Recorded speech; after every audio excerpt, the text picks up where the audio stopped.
What's up, Green Knight gamers, and welcome to Green Knight Gaming. This is our channel where we give out updates and opinions on the latest games. My name is Dennis, and our guest host today is Evan. Because unfortunately Jamar couldn't join us.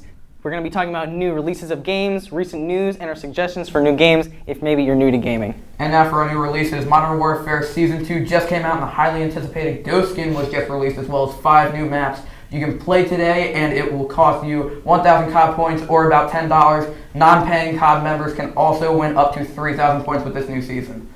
Journey to the Savage Planet came out on January 18th. It's a survival-type game where you can explore an uncharted, vibrant alien planet and catalog and determine if it's fit for human habitation. It's cartoony and lively and fairly cheap, so I recommend it. I've seen a little bit of gameplay on it. Looks pretty interesting. Maybe if you're into like the new No Man's Sky update, it seems pretty cool, and it's just kind of a simple game that maybe you can get into.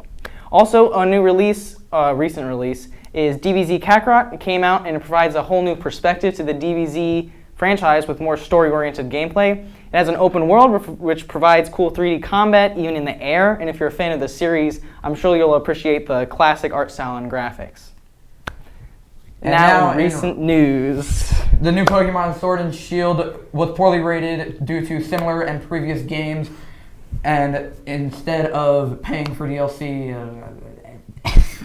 instead of adding all the Pokemon that they were supposed to add, there's hundreds. They added a couple hundred and then made you pay for DLC if you want to get any of those new Pokemon, even though they said they couldn't add new ones. It's an outrage. I'm absolutely outraged. If you're a fan of the series, it's really disappointing. Also, the highly anticipated and delayed Animal Crossing New Horizons is coming and it's releasing on March 30th for the Switch. It'll have a more crafting-oriented gameplay and a tropical theme to kind of set it apart from the previous games. I know a lot of people who aren't into like the AAA major games are often a fan of the Animal Crossing games because they're simple, they're nice, they're relaxed. But it's going to be a big deal for a lot of people, and it's coming out on March 30th for the Switch. Monster Hunter World DLC just came out, and it has a new theme. New monsters and areas have been added for you to discover and hunt through. The world fans of the game have provided positive feedback, and it is a big update for Monster Hunter, so you guys should definitely go check it out. Now for our game suggestions, Madden 20 is what I suggest first because it is huge and it has just such an immersive story mode with the new face of the fantasy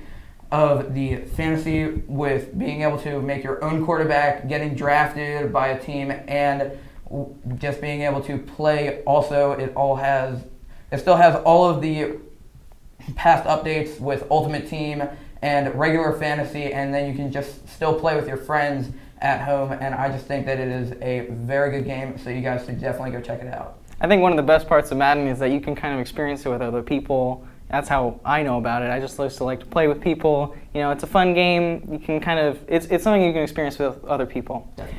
My first game suggestion for this week is Blasphemous. It's a game you can get it on pretty much all consoles and PC. It's basically like 2D Dark Souls, and it's pixelated for that nostalgic style, but it's really kind of in detail, and it's a really beautiful game. It's based out there was a game developing company in Spain where they took kind of like the religious, like the dark kind of aspects of the culture, and they kind of funneled it into this cool, really difficult game. If you're into a challenge, I recommend Blasphemous. Sounds really good. But my second suggestion is Star Wars Fallen Order with the very immersive story mode along with the free world of Rome.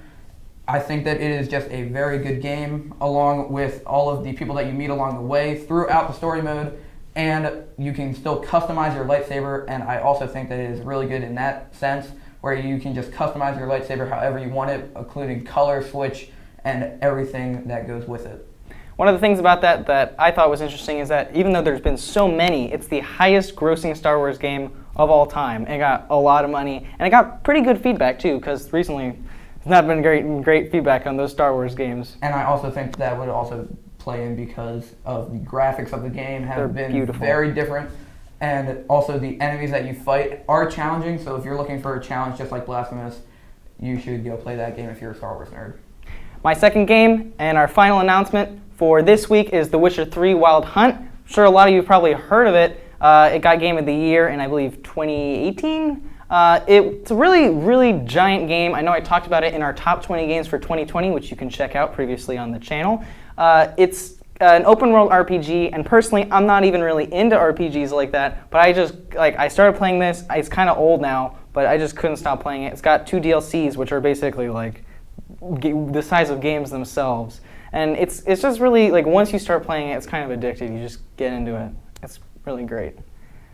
And that seems to be all of our updates for this week and releases. If you enjoyed and want to see more, hit the subscribe button and the notification bell. That's 2 buttons, not very hard. If you have any suggestions, you can talk to me or Jamar, or you can join our Discord. The link will be in the description. See you next time on Green Knight Gaming. Have a good day. Goodbye.